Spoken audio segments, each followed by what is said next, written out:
Question for Asim. Thank you, Asim. Appreciate you being here. Thank you. I appreciate y'all.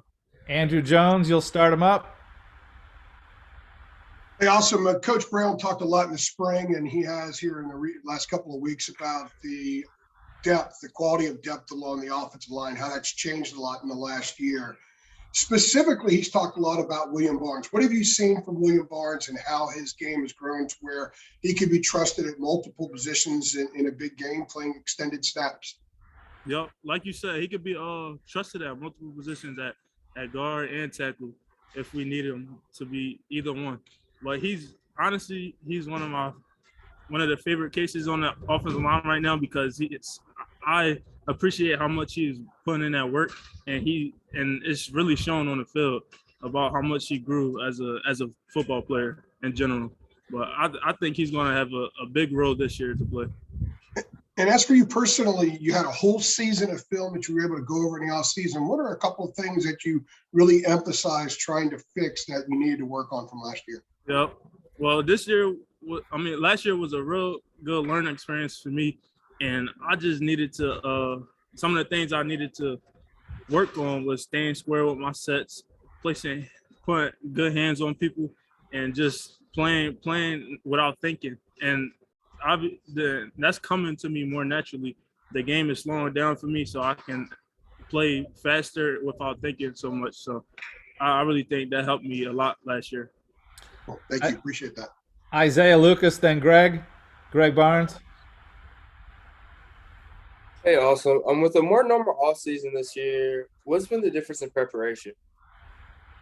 Well, it's really no difference, honestly. We just have a lot more people that can come in and contribute. For me, the different thing for me is just working on staying square and placing hands, honestly. But for the team as in general, we have the goal.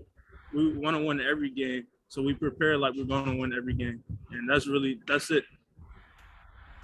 All right, and with this hype around Sam and him being a Heisman candidate, is there any additional sense of pressure for you guys on the line?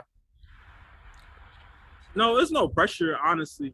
We just go in, do our job, and it's Sam, so he's gonna do his thing if we just block for him. So, and we've been doing that for the past 2 years, and we're gonna do it this year as well. So, it's nothing, no real pressure for us. Greg Barnes. Hey, awesome. I know you played a little bit in 2019, but with last year being your first year as a starter, what were the main takeaways? Maybe not necessarily in what you needed to improve on, but what was the main takeaways in playing in that role and playing such a big role in the offense? Yeah. So one of the main takeaways that we have to be real cohesive as a unit. So I have to communicate with every single guy on the line, make sure we all on the same page. If one of us isn't, then it doesn't work. So that was one of the big takeaways. And another thing is just that we're all just getting better for this season, honestly. So we have the same guys, and we have more, and now we have added more depth with the other guys. So the starters, Tucker, McKeithen, Anderson, Easy, Azudu, and me. And then we have Q right now because we have Q that's stepping up. We have Caden Baker that's right behind me. We have Jonathan Adorno. And we just, as y'all said, William Barnes. We all, it's so many more guys, too. And we're all just getting a lot better. Ed Montellis, I even mentioned him, and y'all seen him play. So, we're just getting a whole lot better and adding much more depth. And I'm so excited to see what we're going to do this year.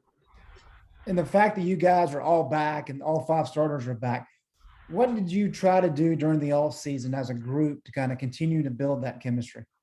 Yeah, look, off season, we are a great group of guys that we love to hang out with each other. So we feed off each other energy, and we have great chemistry on and off the field. So I think that's just a big help for us. So when we're out there on the field, we're gonna be a cohesive unit. We're gonna play together. We're gonna play as one. So that's really the main thing. Ross. Hey, awesome. I kind of want to follow up with the pressure thing. I mean, you got a Heisman quarterback. You're tasked with protecting his blind side, but more from a team thing. Do y'all feel the pressure of kind of getting Sam to win that Heisman, to win the awards? I mean, you have to feel some. I mean, I feel like you have to feel some pressure in terms of playing well for him to make him have the season he wants. Mm-hmm.